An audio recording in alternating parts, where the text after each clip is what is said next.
என் தங்கச்சி பொட்டேட்டோ வச்சு ஏதாச்சும் ஸ்நாக்ஸ் பண்ணித்தான்னு கேட்டா அவளுக்காக இன்னைக்கு பண்ணி கொடுத்துலாமா? வாங்க, பொட்டேட்டோஸை நல்லா வாஷ் பண்ணி குக்கரில் வேக வச்சு எடுத்துக்கோங்க. வேக வச்சு எடுத்த பொட்டேட்டோஸ் இந்த மாதிரி டம்ளரை யூஸ் பண்ணி லைட்டாக ப்ரெஸ் பண்ணி அந்த சைடு எடுத்து வச்சுக்கோங்க. இப்போ ஒரு மிக்சிங் பவுலில் 2 டேபிள் ஸ்பூன் மைதா, 2 டேபிள் ஸ்பூன் கார்ன்ஃப்ளவர், கிரேட் பண்ண கார்லிக், கொஞ்சமாக உப்பு, சில்லி ஃப்ளேக்ஸ், ஆரிகானோ, அதுக்கப்புறமா சில்லி பவுடர், கொஞ்சமாக கரம் மசாலா ஆட் பண்ணி கொஞ்சமாக தண்ணி ஊற்றி வாட்டரியாக இல்லாமல் திக்காக இதை ரெடி பண்ணி எடுத்துக்கோங்க. இப்போ இந்த பொட்டேட்டோஸை இந்த பேட்டரில் நல்லா ஒன்று ஒன்றா டிப் பண்ணி ஆல்ரெடி நம்ம பொரிஞ்சிட்டு இருக்கிற எண்ணெயில் ஒன்றா போட்டு பொரிச்சு எடுத்துக்கோங்க. 3 to 4 minutes வெயிட் பண்ணுங்க. அது வரைக்கும் நல்லா கோல்டன் ப்ரௌனாக ஆனதுக்கப்புறம் எடுத்து ஒரு பிளேட்டில் ட்ரான்ஸ்ஃபர் பண்ணிடுங்க. இப்போ இது மேலே போர் பண்ணுற ஒரு சாஸ் தான் பண்ண போகிறோம்.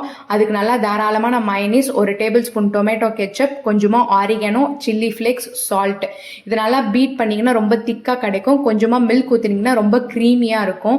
ஸோ மில்க் ஊற்றி நல்லா திருப்பியும் மிக்ஸ் பண்ணி எடுத்து வச்சுக்கோங்க. இப்போ ஆல்ரெடி அந்த பொட்டேட்டோஸை ரெடி பண்ணி வச்சுருக்கோம்ல, அது ஒரு பிளேட்டில் ட்ரான்ஸ்ஃபர் பண்ணி ஒன்று மேலேயும் இந்த சாஸை போர் பண்ணுங்க. அது கூடவே கொஞ்சமாக ஆனியன், கட் பண்ண கொரியாண்டர், சில்லி ஃப்ளேக்ஸ், ஆரிகானோ, அவ்வளோ ரொம்ப சூப்பராக ரெடி ஆயிடுச்சு. என் தங்கச்சிக்கிட்ட எடுத்துகிட்டு போய் கொடுத்தேன். சாப்பிட்டுட்டு ரொம்ப சூப்பராக இருக்குன்னு சொன்னால் மறக்காமல் ஒரு லைக், ஒரு சப்ஸ்கிரைப் பண்ணிட்டு பாருங்கள். நெக்ஸ்ட் மினி விலாகில் பார்க்கலாம். டாடா பாய்.